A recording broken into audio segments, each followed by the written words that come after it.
नमस्कार, जय हिंद। कैसे हैं आप सभी का स्वागत है आपके अपने परिवार एग्जाम वे में। दोस्तों, मैं सोच रहा हूँ कि आप सभी स्वस्थ हैं, मस्त हैं और अपनी पढ़ाई प्रॉपर तरीके से जारी रख रहे हैं, क्योंकि ग्रुप डी का एग्ज़ाम 27 तारीख से स्टार्ट होने वाला है, यानी कल से स्टार्ट होने वाला है। तो दोस्तों, जिस भी भाई का एग्ज़ाम है वो प्रॉपर तरीके से एग्ज़ाम में जाए। कोई दिक्कत हो तो मतलब एकदम फ्री माइंड से वो एग्ज़ाम देने जाए, क्योंकि दोस्तों, और जब भी पेपर सॉल्व करे वो, तो पेपर सॉल्व करने बैठे तो अपने आप को एकदम बिल्कुल शांत समझे कि मुझे प्रॉपर कोई दिक्कत नहीं है, मैं जो मुझे आता है वो प्रॉपर तरीके से करके आऊँगा। फर्स्ट क्वेश्चन आपके पेपर में ऐसा आएगा कि वो आपसे नहीं बनेगा 99%।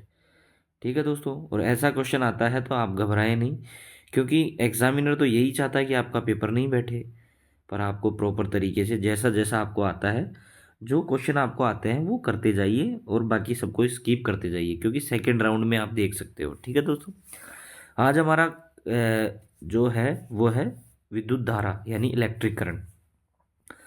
दोस्तों, विद्युत धारा किसे कहते हैं ये चीज़ अपन देखेंगे कि इसे विद्युत आवेश के प्रवाह की दर के रूप में परिभाषित किया जाता है। मतलब आवेशों के प्रवाह की दर जो होती है वो विद्युत धारा कहती है। ठीक है, विद्युत धारा की गणना निम्नलिखित समीकरण से की जा सकती है, यानी आई बराबर क्यू अपॉन टी। क्यू का मतलब क्या होता है? कूलाम। कूलाम यानी आवेश। क्या हो गया? आवेश। आवेश का मात्रक क्या होता है? कूलाम होता है। ठीक है, बटे टी यानी समय। ठीक है दोस्तों, ये चीज़ आपको बताई गई। एक कूलाम प्रति सेकंड की दर से प्रभावित विद्युत आवेश को एक एम्पियर धारा कहते हैं। मतलब एक कूलाम, एक सेकंड में अगर एक कूलाम आवेश अगर प्रवाहित हो रहा है तो उसे अपन क्या कह सकते हैं? उसे कह सकते हैं कि एक एम्पियर धारा वही है। ठीक है, यहाँ से देखो विद्युत धारा की दिशा क्या होती है। विद्युत परिपथ में विद्युत धारा सेल के धनात्मक टर्मिनल से ऋणात्मक टर्मिनल की ओर जाती है।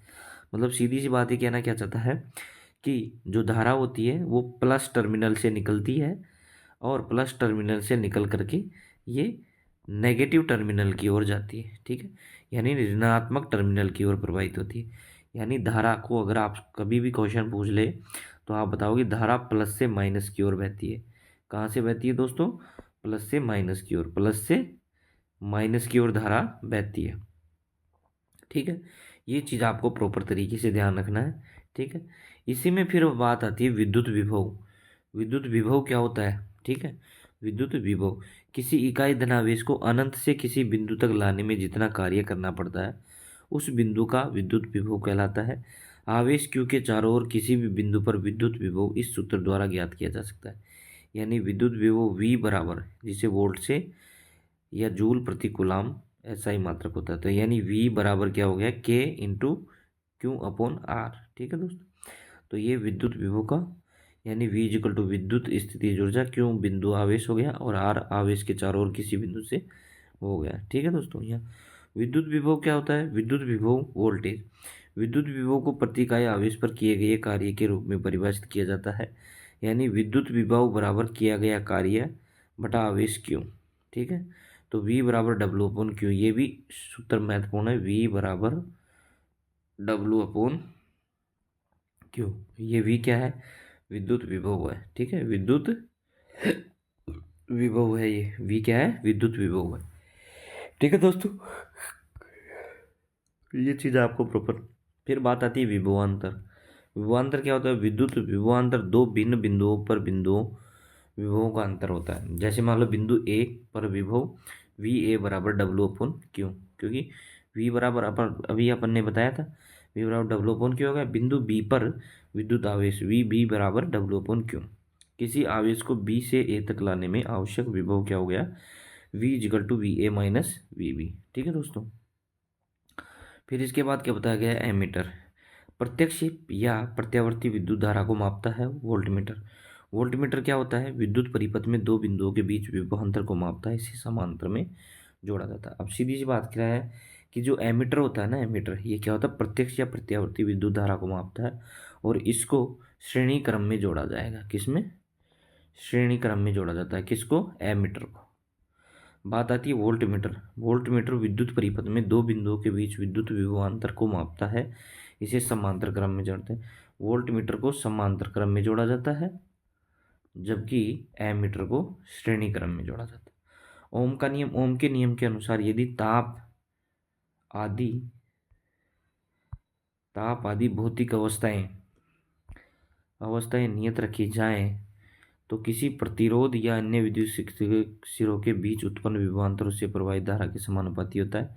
यह V समानुपाती I होता है। ठीक है, तो V equal to I R हो गया। ठीक है दोस्तों, ये क्या है, ओम का नियम है। V और I R ओम के नियम पैरामीटर है। V equal to I R हो गया, R बराबर V अनुपात I हो गया। ठीक है दोस्तों, ये इसका ये त्रिभुज वाला सिस्टम दे रखा है, इससे अपन याद कर सकते हैं इसको। फिर बात आती है विद्युत प्रतिरोध। यह किसी चालक का वह गुण है जिसके कारण वह उसे विद्युत धारा के प्रवास का विरोध प्रतिरोध करता है। इसका ऐसा ही मात्रक ओम होता है और इसे ग्रीक अक्षर ओम द्वारा निरूपित किया जाता है।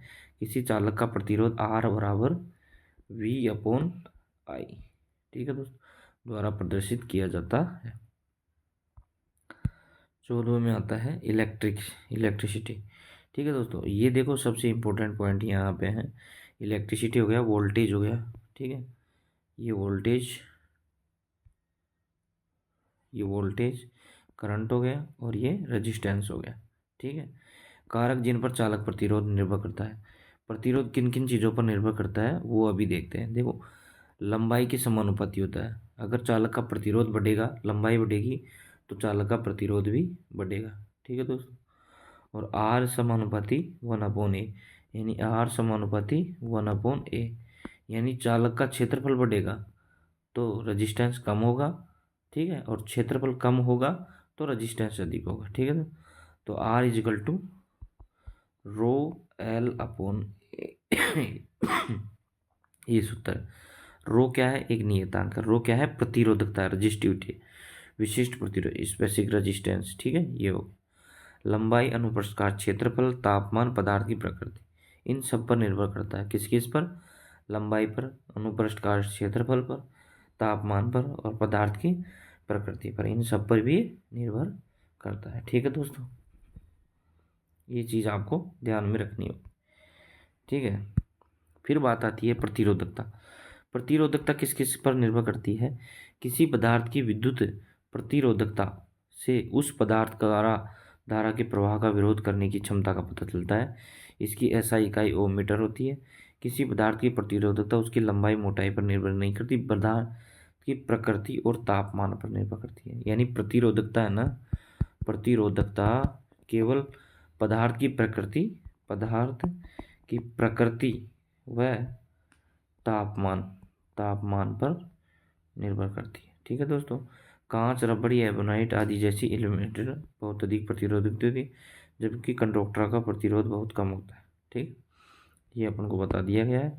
ये यहाँ से ये सारा सिस्टम ये बता दिया। ठीक है, are equivalent R1 + R2 + R3। ठीक है दोस्तों, 16 हमें दे रखा है, यहाँ पे क्वेश्चन दे रखा है सीरीज कॉम्बिनेशन। देखो दोस्तों, दो प्रकार के कॉम्बिनेशन होते हैं, एक तो सीरीज श्रेणी क्रम, ठीक है, और एक होता है समांतर क्रम। ठीक है, तो समांतर क्रम में क्या होता है, जैसे मान लो ये होता है, ये अपना दे रखा है सीरीज कॉम्बिनेशन। सीरीज कॉम्बिनेशन में सीधा अपन जोड़ देते हैं R1 + R2 + R2 + R3। ठीक है, और सीरीज कॉम्बिनेशन इस संयोजन में यदि कोई घटक काम करने में विफल रहता है तो सर्किट टूट जाएगा और भी घटक काम नहीं करेगा। मतलब मेन बात क्या है, अगर श्रेणी क्रम में अपन जोड़ रहे हैं ना, ठीक है, तो ये देख, ये आती है अपने पास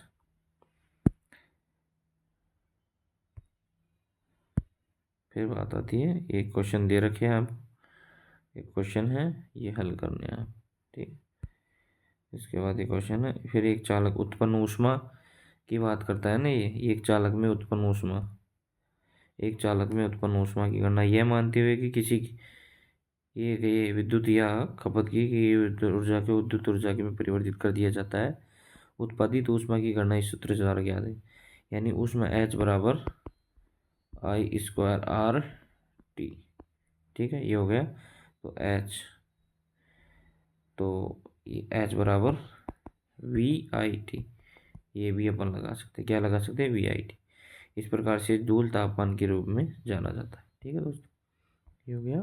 फिर यहाँ से देखो विद्युत शक्ति क्या होती है। किसी किसी विद्युत परिपथ में जिस दर से विद्युत ऊर्जा स्थानांतरित होती है उसे विद्युत शक्ति कहते हैं। इसका एसआई मात्रक वाट 1 जूल/सेकंड होता है, यानी पी बराबर W/T होता है। ठीक है, कार्य बटे समय शक्ति के रूप में जाना जाता है। बिजली की खपत 1 किलोवाट गुणा 1 यूनिट होगी। ये हो गया, ये हो गया। ठीक है, ये दे रखा है क्वेश्चन, क्वेश्चन भी आपको करने हैं। फिर बात आती है चुंबकीय क्षेत्र की। चुंबकीय क्षेत्र क्या होता है? ठीक है, तो चुंबकीय क्षेत्र मैग्नेटिक चुंबक के चारों ओर वह स्थान जिसमें चुंबक द्वारा उत्पन्न आकर्षण प्रतिक्षण बल अनुभव चुंबकीय क्षेत्र कहलाता है। इसका मतलब टेस्ला होता है, अर्थात वेबर पर भी वर्ग मीटर होता है। गॉस चुंबकीय क्षेत्र की सबसे छोटी माप होती है टेस्ला। ठीक है, ये दे रखा है अपन को। फिर यह एक सदिश राशि है क्योंकि इसमें परिणाम दिशा दोनों होती है, ये बता दिया अपन को। ठीक है, फिर देखो ये बता रखा है अपन को ऑर्स्टेड का प्रयोग। ऑर्स्टेड का प्रयोग होता है 1820 में। एक डेनिश भौतिक वैज्ञानिक है क्रिश्चियन ने ऑर्स्टेड पाया बिजली के चुंबक के बीच में एक संबंध होता है। ऑर्स्टेड ने बताया कि जिस प्रकार चुंबक के चारों ओर चुंबकीय क्षेत्र उत्पन्न हो जाता है, ठीक इसी प्रकार चालक की विद्युत धारा प्रवाहित होती है, उसे चारों ओर चुंबकीय क्षेत्र उत्पन्न हो जाता है, मैग्नेटिक फील्ड होता है। चुंबकीय क्षेत्र रेखाएं चुंबक के चारों ओर काल्पनिक रेखाएं सिर्फ चुंबकीय क्षेत्र की उपस्थिति दर्शाती हैं। ठीक है दोस्तों, तो ये भी अपन को दिया हुआ था, तो ये अपन ने पढ़ा। ये देखो, जो चुंबकीय धाराएं होती है ना, वो कहाँ से निकलती हैं? एस से जाके एन से निकलती हैं। एस में प्रवेश करती है, एन से निकलती है। एस में प्रवेश, इधर एस में प्रवेश करेंगी और इधर। ठीक है, ऐसे होता है। यहाँ गोलाकार होती है लेकिन अंदर क्या होती है? समांतर होती है। अंदर क्या होती है? समांतर होती है। 22 मैग्नेटिक फील्ड हो गया, ये दे रखा है मैग्नेटिक फील्ड तार। ठीक है, तो इसको प्रॉपर तरीके से समझा रखा है। ये देखो, ये देखो, ये समझा रखा है कि मैग्नेटिक फील्ड लाइन चल वे बंद और निरंतर वक्र होती हैं। वे उत्तरी ध्रुव से चुंबकीय क्षेत्र के बाहर व दक्षिणी ध्रुव से चुंबकीय क्षेत्र के अंदर जाती हैं। देखो मेन बात क्या है कि जैसे ये एस पोल है, ये एन पोल है, तो इसके अंदर जाएंगे, इसके अंदर जाएंगे, इधर से निकल के इधर से ऐसे जाएंगे। मतलब कहने कहते हैं उत्तरी ध्रुव से नॉर्थ पॉइंट से निकल के दक्षिणी ध्रुव साउथ पॉइंट में निर्देशित है, अंदर की ओर जाती है। क्षेत्र रेखाएं किसी बिंदु पर स्पर्श उस बिंदु पर चुंबकीय क्षेत्र की दिशा देती है। दो चुंबकीय क्षेत्र एक दूसरे को कभी भी नहीं काटती। दो चुंबकीय क्षेत्र रेखाएं क्या है? एक दूसरे को कभी भी नहीं काटती हैं। ठीक है, विद्युत धारा का प्रभाव चुंबकीय क्षेत्र पर क्या होता है? तांबे के तार को बेलनाकार बात लिपेट अनेक फेरों वाली कुंडली को परिनालिका कहते हैं। ये एक सिरा उत्तर ध्रुव जबकि इसके दक्षिणी ध्रुव होता है, बाती कार्य करता है। ठीक है दोस्तों, तो ये यहाँ से हो गया। फिर इसके बाद की अगर बात करें अपन, ठीक है, तो इसके बाद की बात करें, इसके भीतर समान चुंबकीय क्षेत्र होता है जिस कारण चुंबकीय रेखाएं समांतर होती है। चुंबकीय क्षेत्र की दिशा से संबंधित नियम क्या होता है? चुंबकीय क्षेत्र की दिशा ज्ञात करने के लिए मैक्सवेल के कॉर्कस्क्रू नियम तथा फ्लेमिंग के दाएं हाथ के नियम का प्रयोग किया जाता है। ठीक है, चुंबकीय क्षेत्र की दिशा ज्ञात करने के लिए मैक्सवेल के कॉक स्क्रू नियम तथा फ्लेमिंग के दाएं और बाएं दोनों हाथों का नियम प्रयोग किया जाता है। तो देखो ये क्या कहना है, चुंबकीय क्षेत्र की दिशा। देखो चुंबकीय क्षेत्र क्या कहना चाहता है कि दाएं हाथ के अंगूठे का नियम, दायां हाथ है उसके अंगूठे का नियम क्या होता है कि देखो ये यहाँ पे आई धारा अंगूठे धारा को बता रहा है। मैग्नेटिक फील्ड करंट मैक्सवेल का करो स्क्रू नियम 23-24 में आने दो। देखो ये कहना चाहता है फ्लेमिंग के बाएं हाथ का नियम। फ्लेमिंग के बाएं हाथ के नियम का उपयोग चुंबकीय क्षेत्र में रखे विद्युत धारावाही चालक पर लगने वाले बल की दिशा ज्ञात करने के लिए किया जाता है। फ्लेमिंग के बाएं हाथ के अंगूठे के नियम में कहा गया है कि यदि अंगूठा, तर्जनी और मध्यमा एक दूसरे के लंबवत हों, इसे तरफ फैलाया जाए तो तो माध्यम धारा की दिशा में खींची हुई, तो अंगूठा बल की दिशा प्रतिनिधित्व करता है। यानी अंगूठा तो बल की दिशा हो गई, ये जो है वो चुंबकीय क्षेत्र को दिशाएगी और ये दर्शाएगी धारा को। ठीक है, मध्यमा धारा को दिशाएगी, ये चुंबकीय क्षेत्र को, और अंगूठा बल को दिशाएगा। ठीक है, तो ये होता है बल चुंबकीय क्षेत्र धारा, बल चुंबकीय क्षेत्र धारा, बल चुंबकीय क्षेत्र धारा, B M C, B M C, B M C, B M C, MBC नहीं, BMC। ठीक है, ये 24 हो गया। 25वें में क्या दिख रहा है, देखो इसमें बता रखा है, जब एक धारावाही चालक को चुंबकीय क्षेत्र में रखा जाता है तो तार में गतिमान आवेशों द्वारा उत्पन्न क्षेत्र को चुंबकीय क्षेत्र के बीच परस्पर क्रिया के कारण तार एक बल का अनुभव करता है। फेराडे का विद्युत चुंबकीय प्रेरण का नियम क्या कहना चाहता है, कि कहना चाहता है इस नियम के अनुसार जब कोई चालक चुंबकीय क्षेत्र से होकर गुजरता है तो उसमें विद्युत धारा प्रवाहित होती है। जब कोई चालक होता है ना, चुंबकीय क्षेत्र से होकर गुजरता है तो उसे फ्लेमिंग के दाएं हाथ का नियम का क्या कहना चाहता है, देखो फ्लेमिंग के दाएं हाथ का नियम कहना चाहता है कि देखो अपने दाहिने हाथ की तर्जनी मध्यमा और अंगूठा को इस प्रकार फैलाए ताकि वो 90 डिग्री पे हो। तर्जनी चुंबकीय क्षेत्र की दिशा, सही बात है, तर्जनी को इंगित करती है। अंगूठा चालक की गति की दिशा को इंगित करता है तो मध्यमा उंगली EMF की करण की दिशा को इंगित करेगी। ठीक है, तो ये होता है यानी अंगूठा मोशन, ये चुंबकीय क्षेत्र और धारा यानी बल वो मोशन हो गया। ठीक है, ये हो गया 26, 27। प्रत्यक्ष धारा DC विद्युत आवेश का केवल एक दिशा प्रभावित होता है। ठीक है, प्रत्यावर्ती धारा AC विद्युत का वह प्रवाह जो समय समय पर दिशा को उल्ट देता है, इसे बदलता है। DC को बैटरी के स्टोर किया जा सकता है, लेकिन एक अधिकांश बिजली सिस्टम AC बिजली अधिक वोल्टेज पर संचालित होते हैं। सोलेनोइड हो गया, सोलेनोइड एक बेलनाकार विद्युत कुंडली जिसमें प्रवाहित चुंबकीय के रूप में कार्य करती है। एक धारावाही परिनलिका छड़ चुंबक की तरह व्यवहार करती है। एक सिरे की ध्रुवता घड़ी के नियम से निर्धारित होती है। ठीक है, 28 क्रोक लोल हो गया, ये परिनालिका के गुण हो गए। ठीक है दोस्तों, फिर इसके बाद आता है 28, 29 में ऊष्मा तापमान की बात बता रहे हैं। ठीक है, तो यहाँ देखो ऊष्मा एवं तापमान, ऊष्मा ऊष्मा ऊर्जा एक रूप है जो तापमान के अंदर के कारण प्रभावित होती है। ठीक है, ऊष्मा एक पदार्थ के परमाणु या अणुओं की कुल गतिज ऊर्जा का माप होती है।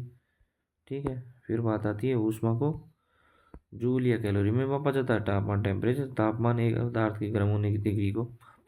ठीक है, जैसे जैसे तापमान घटता जाएगा कणों की गतिज ऊर्जा कम होती जाएगी। एक बिंदु पर कणों की गतिज ऊर्जा शून्य तक पहुंच जाएगी। जिस तापमान पर यह होता है उसे परम शून्य ताप के रूप में जाना जाता है। ठीक है, 30 हो गई। फिर ये दिखा रखा है कि देखो सबसे इम्पोर्टेंट चीज़ है ये C/5 बराबर F-32/9 बराबर R/4 के 273/5 यानी C/5 F-32/9 के -273/5। ठीक है दोस्तों, ये दे रखा है।